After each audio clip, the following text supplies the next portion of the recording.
Liz, thank you for your week 5 post. Thank you for sharing your thoughts and reflecting on Post TV as a text we're looking to gain insights into. And you close with an excellent question. One of the key questions we could ask, not just in this class, but in several of our courses, perhaps even the major, although, well, we're not entirely focused on journalism. We are interested in digital media literacy, as so many of you know from taking the course. And I think it's an important question. I think it's a complicated issue and answer. And I certainly don't have one form of news that I'm consuming the most necessarily. At least I try not to.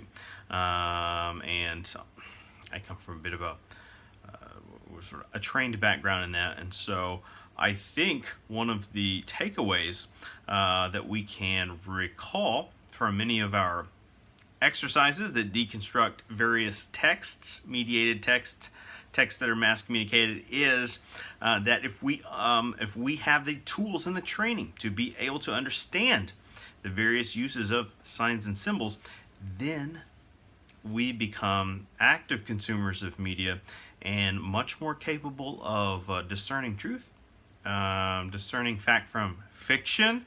All right, and there are variations of fiction, just like, I don't want to go down this well, but some would say there are variations of fact, aka alternative facts. But there's high ground and a low ground, right? To news consumption. Outlets that attempt to maintain journalistic ethics and integrity are closer to a centrist vision of what news should be for us.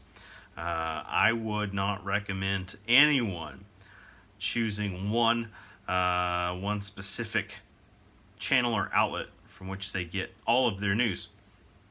And there's perfectly understandable follow-up question. Let's say someone says, well, listen, dude, I don't have time to watch 7 hours of news a day, or I don't have time to read every newspaper that's out there. And I've fielded those kinds of questions from not students, but people in the real world.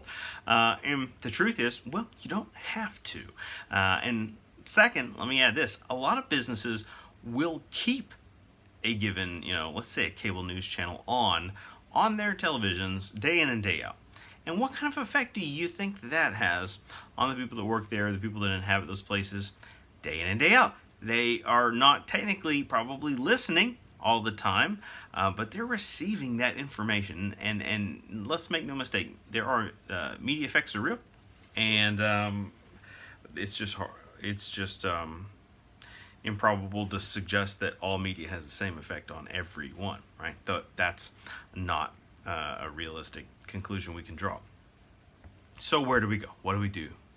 Well, one of the things you can do, and let's say you're using something like social media, is you can follow or like multiple news organizations, including those with, unfortunately, what we call competing ideologies or competing agendas, to call back agenda setting theory from COM 2113, I believe. And if we do that, if we're taking in multiple perspectives, not unlike how we do with our readings and our courses, then what we can learn to practice is that habit of discerning truth through multiple perspectives. All right, so recognizing that multiple perspectives exist on any given issue, and that the least profitable thing we can do, and I don't mean monetarily profitable, but productive, is to just simply stake that flag in the one camp and get into kind of shouting matches and cynical internet memes and meme wars and all meme wars, not to be confused with memoirs, and entirely different practice of reflexivity. Anyway, that's a long way of saying that if you're following multiple accounts, you can be gaining an advantage, a good footing, by understanding different viewpoints, and that's how we become master communicators. So it was a classic Castleberry non-answer for you. That was also a very rich answer if you were, I don't know, paying attention, watching to the end. Thanks.